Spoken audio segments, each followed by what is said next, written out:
ஓம் ஸ்ரீ கிருஷ்ணாய பரமாத்மனே நமஹ. ஸ்ரீமத் பாகவத ரகசியம் 12வது ஸ்கந்தம், பகுதி 5. பாலிலிருந்து கடைந்தெடுத்த வெண்ணெயை போன்று வேதங்களாகிய பார்க்கடலிலிருந்து கடைந்து எடுக்கப்பட்ட மிகவும் முக்கியமான தத்துவ ரகசியங்கள் என்னும் வெண்ணெய்தான் ஸ்ரீமத் பாகவதம். அதனால் காரண காரியங்கள் இன்றி எவருக்கும் எப்போதும் அனுபவிக்கக்கூடியது. இதனை கேட்பதினால் மட்டுமே எல்லா பாவங்களும் நீங்கி சித்த சுத்தியையும் பக்தி ஞான வைராக்கியங்களையும் பெற்றுவிடலாம். தொடர்ந்து இறைவனை உபாசனை செய்தால்தான் பெருகிவிட்ட கர்ம வாசனைகள் அடங்கி ஜீவனுக்கு ஞான வைராக்கியங்கள் உண்டாகும். பக்தி ஞான வைராக்கியங்கள் வளர்ந்து அனாதி காலமாக இறுகி கிடக்கும் அகங்காரம் என்ற முடிச்சு தெரித்து சிதறும் போதுதான் தனக்குள்ளேயே இருக்கும் ஈஸ்வரனை நேரில் அனுபவிக்க ஒருவரால் முடியும். இதை எளிதாக அடைய வைக்கக்கூடியது ஸ்ரீமத் பாகவதம். நதிகளில் கங்கையை போன்றும் தேவதைகளில் விஷ்ணு தேவனைப் போலவும் வேதத்தை பிரமாணமாக கொண்ட நூல்களின் மத்தியில் மிகவும் மேன்மையுடன் பிரகாசிப்பது ஸ்ரீமத் பாகவதம்.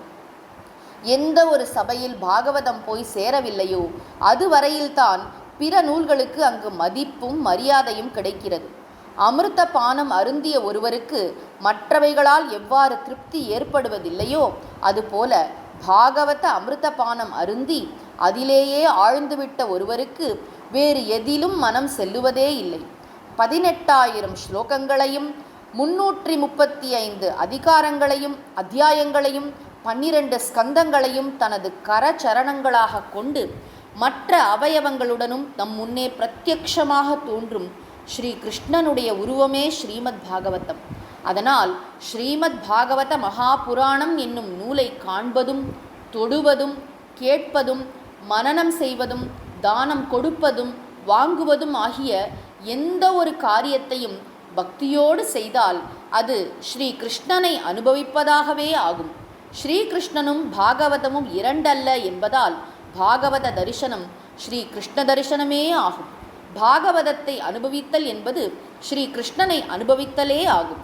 இவ்வாறு நினைக்கவும் உரைக்கவும் முடியாத அளவு அபார மகிமைகளுடன் கூடிய ஸ்ரீமத் பாகவதம் என்று அழைக்கப்படும் இந்த மகா அமிர்தத்தை முதலாக உலகை நியந்திரிக்கும் பகவான் ஸ்ரீமன் நாராயணன் தனது நாபிக் கமலத்திலிருந்து உதித்த பிரம்மதேவனுக்கும், பிரம்மதேவன் தனது புத்திரனும் சீடரும் ஆகிய நாரத மகரிஷிக்கும், அவர் ஸ்ரீ வேதவியாசருக்கும், வியாசர் தன் புத்திரனான ஸ்ரீ சுகருக்கும், சுக மகரிஷி சம்சார தாபத்தால் தகிக்கப்பட்ட ஸ்ரீ பரீட்சித் மகாராஜாவிற்கும் உபதேசம் செய்தனர். மேற்கூறிய பாகவத பரமாச்சாரியர்கள் அனைவருக்கும் நமஸ்காரம்.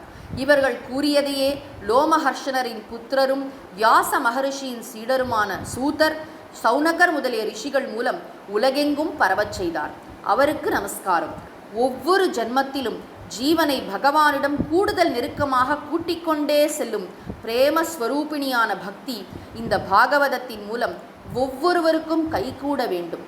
யாருடைய நாம உச்சாரணம் சர்வ பாப்பங்களையும் அழிக்குமோ, யாருடைய திருப்பாதங்களில் அர்ப்பிக்கப்படும் சாஷ்டாங்க நமஸ்காரம் மாயையால் ஏற்படும் சகல துக்கங்களையும் நீக்கி பரம கைவல்ய ஸ்வரூபமான அமிர்த அனுபவத்திற்கு அழைத்து செல்லுமோ அந்த பரமபுருஷனான ஸ்ரீ பகவான் ஹரிக்கு நமஸ்காரம். ஸ்ரீமத் பாகவதம் இவ்வாறு நிறைவு செய்யப்படுகிறது. எத்தனையோ ஜென்மங்களில் சேகரிக்கப்பட்ட புண்ணியத்தின் பலனாக மட்டுமே பாரத தேசத்தில் மனிதனாக பிறக்கவும் பாகவதம் படித்து பக்தனாக மாறவும் முடியும் என்பது சான்றோர்களின் கருத்து. அந்த பாக்கியத்தை பெற்றவர்கள் இறையருள் பெற்றவர்கள் என்பதோடு மனநிறைவு அடைந்தவர்களாவர்.